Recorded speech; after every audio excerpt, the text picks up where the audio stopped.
Hi, I'm Carolyn Oliver. This story is called Leominster. In a city not quite famous for being the birthplace of lawn flamingos and Johnny Appleseed, Hazel lived alone in a two-bedroom house. It was March, the usual gray and grim, and after a decade pretending she wasn't lonesome, she concluded the cure for her feelings was to make a space for them to flourish, a place where they would become a natural part of the landscape, nothing to fear. She would turn her yard into a moor. Not the front yard, a strip of crabgrass the width of 2 dachshunds, or the back, 3 maples and a dying crabapple she didn't want to take down.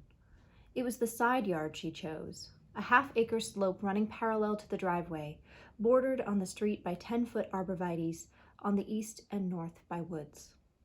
She sampled the soil, ordered as many varieties of heather as she could track down, and started ripping up grass and dandelions. Her neighbors didn't ask about the growing pile of debris in front of Hazel's garage, or the unusual number of delivery trucks rumbling up the driveway, maybe because they were too tired to be curious. The long drudge of wintry spring never reliably lifted until May, or maybe because she was already a mystery to them, and they to her. Hazel worked nights as a medical transcriptionist, so she was asleep when the O'Loughlin kids walked home from the bus stop, showering when the Silvas pulled in from their evening commutes back from Boston, at work when the Bouchards argued after they put the kids to bed. To all of them, the deep night went unwitnessed. Foxes crying murder, the crabapple working too hard to draw sap to its branches, a girl who wasn't really there following an escaped golden retriever. Through groggy mornings, weekend nights, and several nasty head colds, Hazel labored to build the moor. Finally, in mid-July, the morning light pooling on the backs of the flamingos his husband had assembled for Thomas Silla's 40th birthday, she came home from work to find haze hovering over the blooming heather.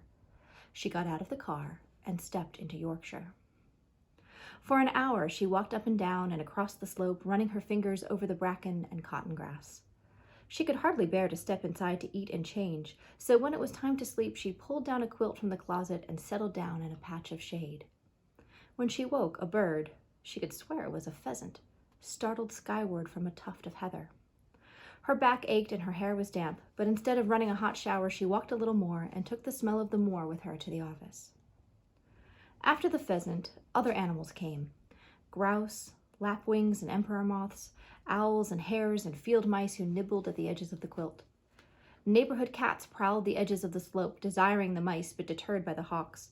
Dogs broke their leashes, and Hazel, when she was home, returned them to joggers and curious O'Loughlin children, who lingered long enough she felt compelled to offer them tea.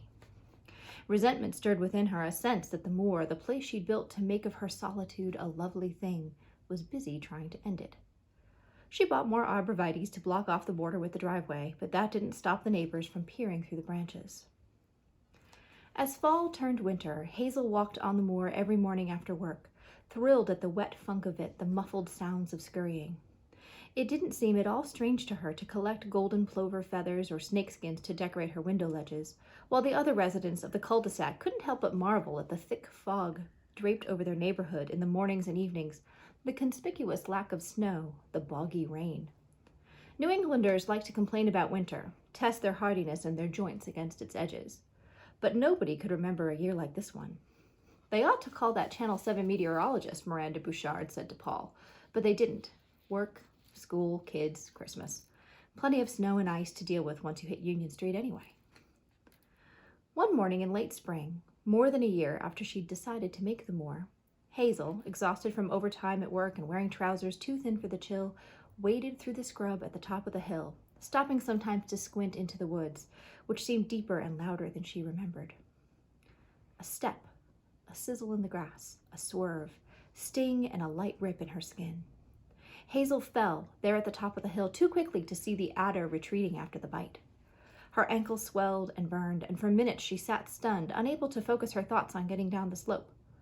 Then, the girl who wasn't really there gave her a push, and Hazel rolled through the heather and the grasses and a fox's den until she landed against the arborvitaes, where an escaped golden retriever waited for her with a bark just as the O'Loughlin kids were jostling out the door for school, as Tomas Silva was reaching for his keys to lock the house, as Miranda Bouchard opened an umbrella against the light rain.